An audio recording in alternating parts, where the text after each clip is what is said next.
The all three teams. If you throw Seattle in that mix, they're very good at running the football. So every game you go into, you've got to be able to stop the run. You've got to be able to try to make teams one-dimensional. But it's especially true this week with Jonathan Taylor and their offensive line and the way they do things. They're pretty darn good at running the football, and we got to be good. You've got a game under control, and you would prefer that they run the balls to work the clock. How much does the yardage really matter in that situation? The three-score league. I gave up on yardage a long time ago, and it's about winning football games, keeping points down, doing whatever you can from a schematic standpoint, a play calling standpoint, to make sure that the other team's not in the end zone. And if it means you give up yards, then so be it. So. Last couple games, you've had some coverage busts where tight end's been wide open and caught a touchdown. In those particular plays, is that the curl flat defender's responsibility to carry him vertical, or what's the breakdown there?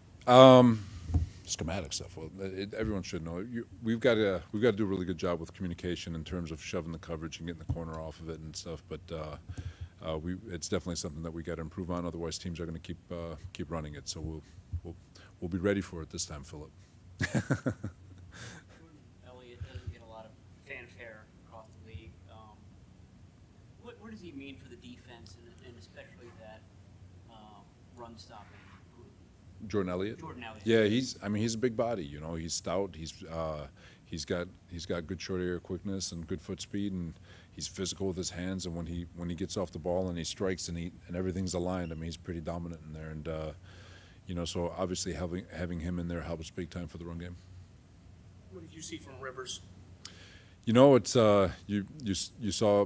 you saw a guy who could make every single read, who's still capable of getting the ball wherever he needs to get it to. It's amazing. I mean, it's 5 years without playing football. I know he's been throwing and he's been doing the coaching thing, but shoot, I roll out of bed and I'm sore. But credit to him. I thought a lot of the things that he did, it looked normal to me. So. How's Marquis Siegel handled going from starting the first 7-8 games to having a minimized role? I feel like he's been doing a great job. You know, I feel like he's really taken advantage of his opportunities on special teams. I know Brent loves them. Every week you feel like if Siegel's not around, Brent's going to have a heart attack. So it's a credit to him and the work that he's put in. And Siegel's going to be a really good football player in this league. Credit to Malik and Tig. They've just done a really good job holding down those safety spots and getting better every week. Feedback to Marquise. His story is not even close to over. He's young. He's gonna same thing I told you guys. He's gonna be a really good football player, and he's very deliberate. He's athletic. He's got great football IQ, and it's important to him. And you just know that over time he's just gonna continue to get better. Ask you to look back a little bit. When you first got here, how influential and important was it to have a guy like DeForest Buckner to set the culture and do the things that you were trying to build when you first got here? Anytime you've got, from a cultural standpoint, when you first get into the building and you're trying to set something, and not to speak for Kyle, but when your best players are your hardest workers, it makes it so easy. And Buck is relentless, absolutely relentless in terms of his everyday process. And then on top of it, he's an unbelievable person, an unbelievable leader, unbelievable teammate. He checks every single box from a football standpoint. And when you have guys like that on your team, it makes it very easy to shift the culture. Yeah, White seems like he's playing better football. How do you like to utilize him? What do you think of his upside? It seems like he's got a lot of talent. No, for sure. We love the direction he's going. Absolutely love it. He's going to be a really good player for us for a while. And it hasn't changed. He's a first, second down edge defender, and we kick him inside for pass downs on third down. And we feel like he's done a really nice job disrupting the passer when he gets those one-on-ones.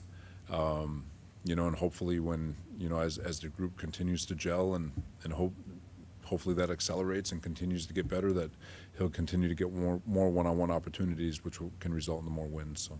Coach, with all the injuries you guys have had on offense, and especially on your side of the ball, what's your reaction just to being in position to really controlling your fate in terms of the division and possibly the number one seed in the NFC?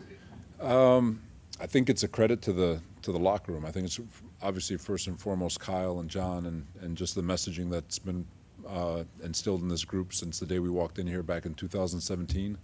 And it's the same thing I tell players, you know, like I challenge any of you guys to walk up to a guy like Tatum Bethune or Curtis Robinson and tell them that they're not starters in this league. They just believe they are, and they believe that they just need an opportunity, and that's true. And I've said it to you guys, and I'm not BSing when I do say it. The difference between player A and Z is an opportunity. It's that big, and you know, it is a credit to those guys. They've been taking the challenge. It hasn't been a smooth ride. There's been a lot of highs and a lot of lows, but the one thing that's consistent with this group is they fight every single play, and they show up to work. They're deliberate in their approach, and they put their best foot forward. And whatever the result is, they're okay with it because they show up the next week and they put the same effort forward. Because the defense is still maturing, do you have to remind them, don't look ahead? No, these guys they go through their process. You know, we're human. You know, I can assure you that a lot of the guys were watching the game last night. You know, we'd be lying if we said we weren't. You know, and it's okay to have a carrot in front of you as long as you know how to bring yourself back to the moment. And I think these guys know how to do that. What's your read on Tyler Warren? Good player, damn good player. I feel like they're absolutely loaded on offense, man. All their skill guys, all three receivers, the tight end, the backs, and you know, obviously Phillip being more than capable of being able to distribute the football anywhere on the football field. Their O-line is really really good. Like you could see why they were just absolutely steamrolling people, and it's a damn good group. Everybody says this is going to be a great story on Monday night, and it's your job to make it a tragedy, I guess. That first game, you went underneath a lot, didn't show a lot of downfield. How do you approach a guy like Rivers when you know he has so much knowledge, and yet you don't have a lot of film on him? Well, I'll say this: that if he wasn't capable of running their offense, he wouldn't be on the field. So we'll work off the assumption that he's capable of doing all of it, which when you watch the tape, even though he wasn't pushing the ball downfield, you can tell that he's more than capable. So it's not, we don't think anything of it. It's good. All right. Appreciate you guys.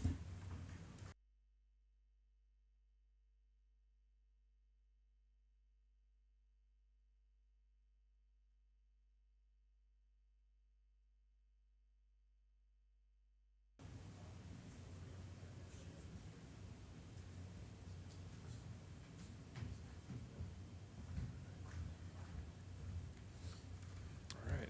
How's it going? You get a text from your brother?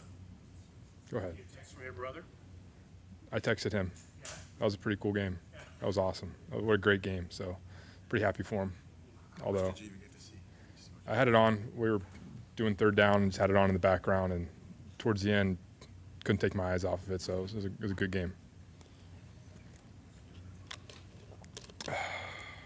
Searching for ways to generate explosive plays in the running game this year. Have you given any thought to maybe an end around or a screen for Sky Moore? I mean, he's played so well on special teams. Has he earned that potential opportunity?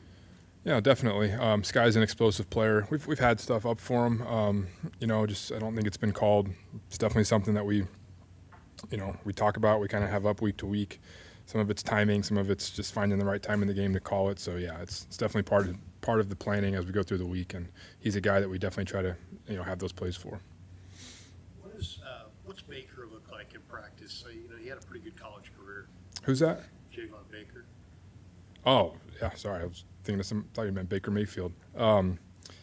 Yeah, we loved him coming out. He was a guy who we loved the way he came off the ball, the way he ran routes. He's powerful, super talented guy. We like watching him run routes out there. We haven't really gotten him into the offense yet. He's still learning it, but when you watch him on scout team, routes on there, we're excited about him. He's a talented dude, and I hope to get to work with him in the offseason and as this year goes on, see if he can help us somewhere. But still a guy we're integrating, but excited about him.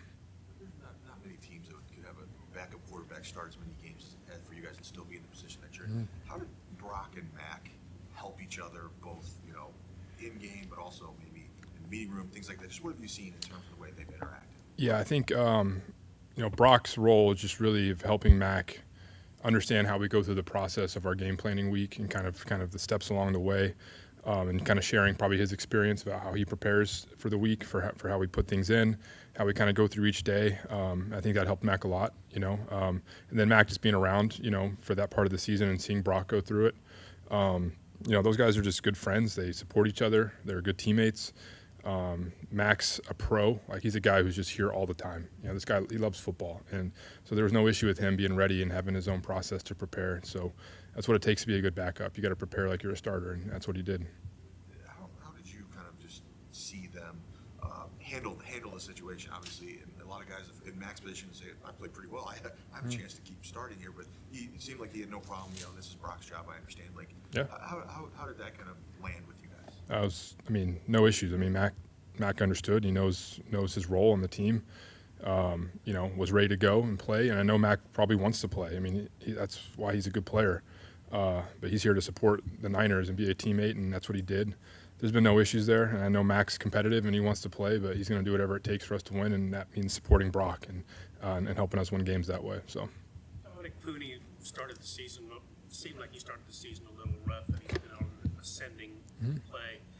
Trent's coming off his best game. Is this offensive line playing as good right now as it has all year? I think so. I think any O-line, it takes, whether they've played together or not, it takes time in the year to grow and to just kind of start getting in a rhythm, and it takes time playing together, and Dom had an injury early in camp, and you've seen him get better every week. You see that unit kind of cohering as we've gone through this last few months. It helps that we've had Spencer out there for an extended period of time too, so it's been a cohesive unit. Those guys are getting better. They're doing a heck of a job, and knock on wood, hope it stays that way. Standpoint, what's this year been like for Jordan Watkins? For who? Jordan Watkins. The injury in training camp, I think, set him back. We loved the off season he had. And then you get injured and you miss time, and it's just hard for a rookie to sometimes catch up. But man, he's done nothing we haven't asked him to do. He works. He has gotten better. I think he had another injury earlier in the fall too. It kind of had him a setback. But then times when he's been called upon in games, I think about the New York game when he stepped up and made a huge catch in that game. He's been preparing like a pro, like he's going to play. And given Ricky's situation now, we'll see where Ricky gets in the week. I know Jordan's fighting and preparing like he's going to play, and we're happy with where he's at. And he's just got to keep going, and you never know when that time's going to come where we're going to really need you. So. Beneficial Would you to put put him him ahead ahead of count. Cowboy or behind Count? Jake's been out. Jake hasn't been practicing. He's still rehabbing those hamstring injuries that he is re-aggravated. So, Jake's definitely available right now. I'm sorry, not Jake. Jordan's available right now. So Jake, we're still working on getting healthy. Go ahead. I'm good. Yeah.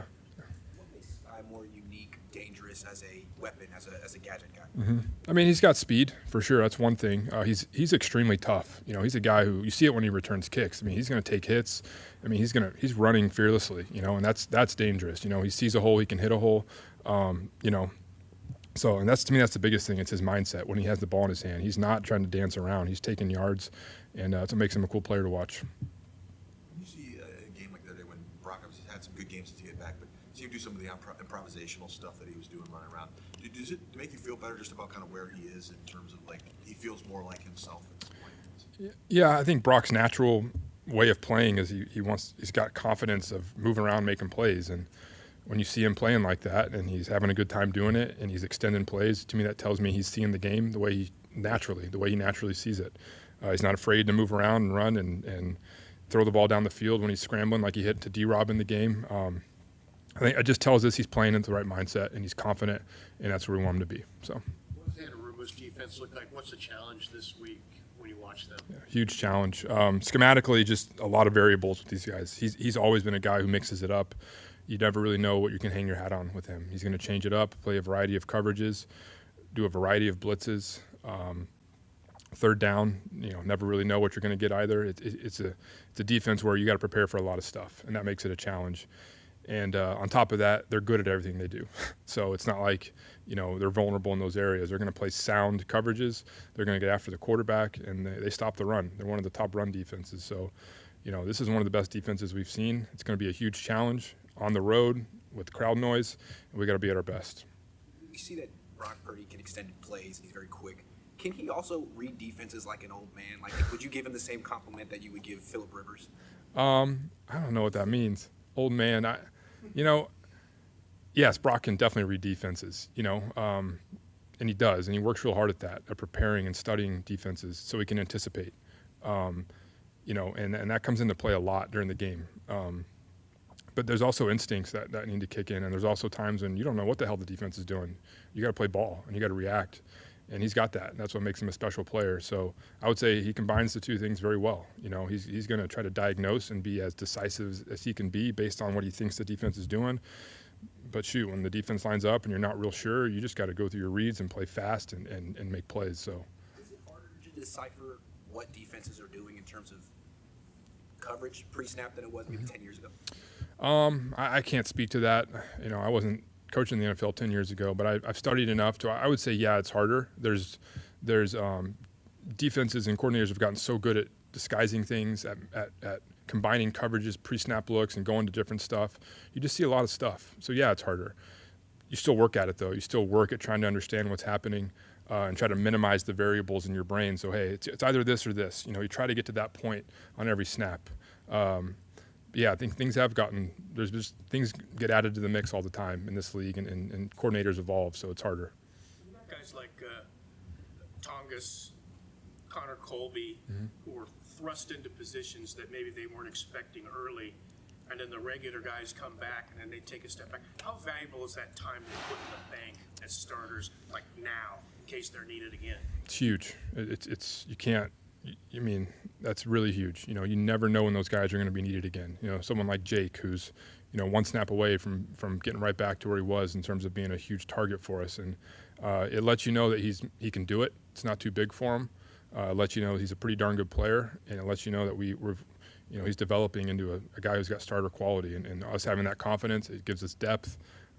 We believe in the guy, and it's just huge for us as a staff, as coaches, and as for him as a teammate. He gives people confidence. And same with Connor. He's a guy we know it's not too big for him. If he gets called upon, we know he's going to step in there and be ready to play. You guys have one of maybe the deepest quarterback room in the league right now. You're getting a 3-week look at Rourke. What's he look like? You guys obviously like Martinez. When you talk to us about those two guys, what you like about them? Yeah, Curtis is. We got him back a couple weeks ago. He's been practicing in the NFL for the first time, really, truthfully. And he looks good. He's a big dude, good athlete. He can throw the ball. I've been watching him in Indy and how he throws and moves. And in scout team, you can just see the talent, we love his brain. He's been dialed in to every game plan this year. He's learning the offense. And then we know about Adrian, and we've talked about him very highly this year. And so I hope we get the chance to work with all those guys in the offseason and keep them around and keep developing them. So. Another Jordan question. You mentioned that the really tough part about missing that month in camp was you felt that was the time to really prove himself and stand out. At this stage in the season, maybe it's not the same being on scout team and not having that as much opportunity there. Is there some truth to that? I think there's always opportunity to stand out and to prove something and to show that you're preparing the right way and that you're practicing the right way, and that you're taking advantage of those scout team reps. And he does get reps with the offense. And when you go in, you know what you're doing, and you're playing fast, and you're showing everyone every day that you're ready to play. And he's doing that. And like I said, in this league, you never know when you're going to lose a guy and you're going to need to step up at this time in the year. And he's ready. We're happy with where he's at, and I think he's been growing this year. So I'm happy with where Jordan's at. So thanks, guys. Appreciate it.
last night?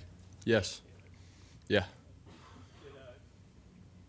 Do you ever tell your offensive players, if I throw a ball to the side and it gets batted down and it goes in the end zone, jump on it, it's 2 points? I mean, yeah, the the thing with us is you go until the whistle blows. So obviously that was crazy, the whole thing. So yeah, I don't know what else to say about that. Learn from, right? I mean, Definitely, yeah. If it's something you hadn't thought about before, I mean, even the guy that picked it up, Charbonnet picked it up, and he looked like he wasn't even thinking about it. Correct. Yeah, I know. It's obviously they're fortunate to have just picked it up and then got the 2 points. So obviously you just want to go until the whistle blows, and you just never know, especially with screens and stuff like that. You don't know if the ball is going forward or backwards. So obviously they were pretty fortunate to get that. So. How much of a boost does it give you guys to know that if you take care of business and win the rest of your games, you get the number 1 seed in the bye week? Yeah, I mean, obviously it's nice, but I mean, we really do have to take it one day at a time, because if we don't obviously take care of business this week, then none of that matters. So for us, it's how can we continue to get better just even this week at practice, handle business on Monday, and make that everything right now. So that's where we have to be. Rob, what did you think of that final play? It was Darnold and Sauber who teamed up, former Niners, to help you guys out. Yeah, it's pretty cool. To be able to finish the game the way they did and come back, and then obviously us knowing Sam and Sabi, was pretty cool for them to finish that. So it was cool seeing Sabi take his helmet off and celebrate and stuff. So we all love him and Sam. So it was cool. But obviously it's good for them, but we still have to handle business this week. Darnold, when he was here, cited your prep as something that really helped him grow as a player, that he felt like you were really comprehensive in your approach. Where did that come from? Was that Campbell, or was that high school? Where did you start kind of hitting every single variable on every play?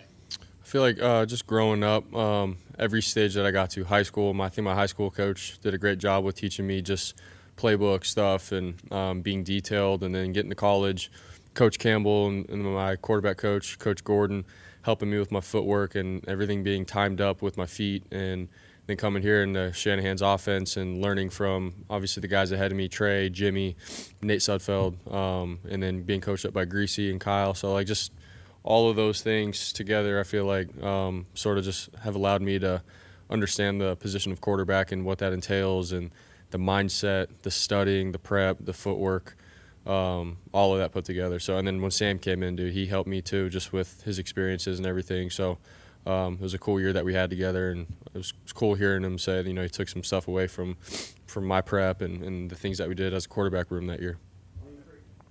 3 years ago, you went to Indy for the Combine. What do you remember from how you did and just how it affected you?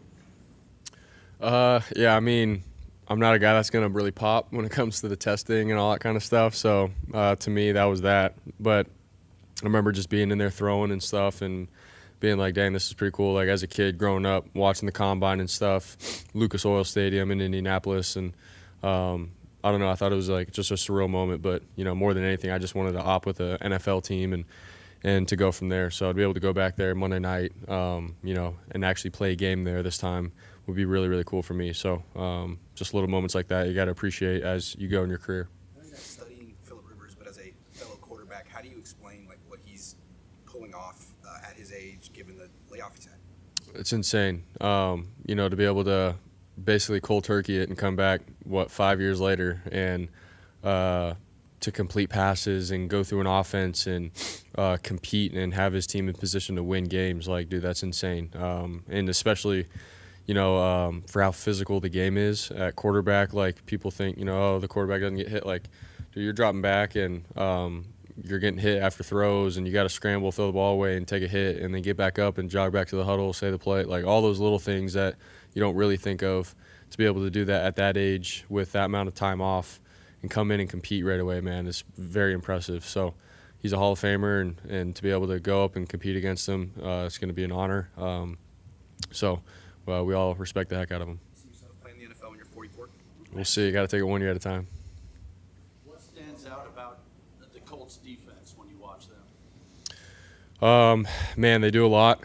And, I think they do a great job of just playing fast and hard. The physicality when you watch their film pops out. They fly around with the ball, and I think just overall they got playmakers. Their defensive line, they all play together. They're really physical.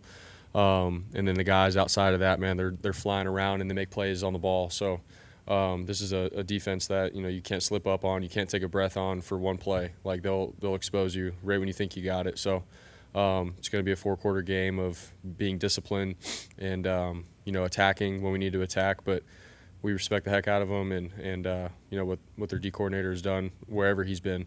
He's a very respectable play caller, so we just got to be on top of it. With Tennessee, you guys played some tempo, and you went a little hurry up. Is that your call? Was that part of the game plan? And do you like, playing hurry up, little tempo? No, that was Kyle's call, and just switching it up kind of thing for last game against Tennessee, and he thought coming out and just moving the ball like that and getting some tempo would be good for us, and obviously I think it was. And so I've had a history of high school, college of going fast and picking up the tempo when you need it, not even in 2 minutes, but just in random instances. And I think it's just a good switch up, to be able to be an offense that can do both, huddle and go fast. So I liked it. I know Kyle did too, but it just depends on the game and the scheme and the team that we're playing. In terms of delivery, mobility, playing style, Rivers is pretty unconventional. He doesn't really look like a lot of other quarterbacks, but he's still done what he's done. Is that just sort of an example that, hey, you know how to run an offense and know where to go with the ball? Don't make a big deal about the rest of the stuff? Yeah, I think the game, is 90% mental, man. Like with the scheme, knowing where you got to go with the ball, throwing on time, knowing when guys are coming out of their breaks, when to throw a ball, when not to, like just all the things. It's making decisions at a high level. And so I think that's a big part of it. And Phillip Rivers has done that better than just about anybody in the history of football at playing quarterback. And so he's done a great job with that. The way he throws the ball obviously isn't, I guess, like what other guys have done in the past, but he's a guy that gets it there on time. He understands how to play in rhythm and find ways to win, and he's a competitor. So, obviously you guys all know that it takes so much to be a really good quarterback in the NFL and to be that consistently. And the fact that he's been able to, do that over his career while throwing the way he does, like it goes to show you that it doesn't matter how it looks. It matters at the end of the day. You win, you compete, you throw the ball on time, and you do that over and over and over again. And Phillip's done that. Thanks, guys.